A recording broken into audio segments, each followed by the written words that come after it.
শিৱসাগৰত এইবাৰ নাবালক গৰু চোৰৰ আতংক।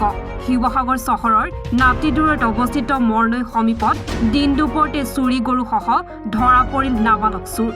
গৰু চোৰটোক ৰাইজে হাতে লোটে কৰায়ত্ব কৰি আৰক্ষীক খবৰ দিয়াত ঘটনাস্থলীত আৰক্ষীৰ দল উপস্থিত হয়। ধৃত চোৰটোৱে বাবুল আলী নামৰ লোকজনৰ ঘৰৰ পোৱালীসহ গাই গৰুজনীক চুৰ কৰি নিছিল। বৰ্তমান মানে মানুহগৰাকীয়ে পথাৰলৈ মানে চিঞৰ বাখৰ শুনিলোঁ, মানে মানুহগৰাকীকো ভাইটি ভাইটি বুলি ক'লে। তেনেকুৱাতে মই হঠাতে ঘৰৰ পিছফালে গৈছিলোঁ, দেখিলোঁ মানুহগৰাকীক। মই সুধিলোঁ, নানি এইটো কি হৈছে, কি কাৰণে চিঞৰিছে? নহয়, গৈ ল'ৰাটোৱে গৰুটো বান্ধি পিনি লৈ গৈছে। তেতিয়া মই গ'লোঁ, গৈ পিনি দেখিলোঁ, ল'ৰাটোক সুধিলোঁ, অ' ভাইটি তুমি গৰুটো ক'ত নিয়া? নহয় বোলে মোৰ চব্জি খালে, মোক খালে নে? মই চব্জি খালে তুমি গৰুটো তোমাৰ ঘৰ ক'ত?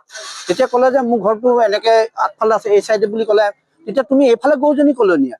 তেতিয়া মই অলপ সন্দেহ হৈ গ'ল। সন্দেহ হোৱাৰ পিছত মই তেখেতক সুধিলোঁ। তেতিয়া সোধাৰ পিছত তেওঁ ক'লে বোলে মই বোলে চুৰ কৰিবলৈ অহা নাই, গৰুজনী মই ধৰিছিলোঁহে।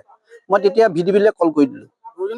গৰুজনী বেলেগৰ বাবুল আলী বুলি কয়, তেখেতৰ গৰু। তেখেতেও আহি পালেহি, তেখেত আহি পালেহি। তেওঁ গৰুজনী তেতিয়া তেওঁ চম্জি ল'লে। তেনেকুৱাতে তেওঁক ল'ৰাটো ৰাখি থলোঁ। ৰাখি থোৱাৰ পিছত VDBলৈ মই কল কৰিলোঁ। VDB ল'ৰাখিনি আহি পিনি তেওঁলোকক চমজাই দিলোঁ। ল'ৰাটোৰ বয়স মিনিমাম 13 বছৰ 14 বছৰ, 13 বছৰ 14 বছৰ মানে হ'ব। ল'ৰাজন অলপ আমাৰ দাঁতি কাষৰে মানে ভাড়া ঘৰত থাকে, মইনকিনাৰ নামঘৰী আলি পথ। আগতে মানে ধৰি লওক আমাৰ ঘৰতে এটা ঘটনা ঘটি গ'ল। এই আমাৰ গিলখন খোলা আছিলে, চাৰ্জি থৈছিলে মোবাইল, তাৰপৰা লৈ গুচি গ'ল মোবাইল এটা। সেই মোবাইলটো মানে কোনে নিলে, মানে চুৰি কোনে কৰিলে কিন্তু আমি নাজানো।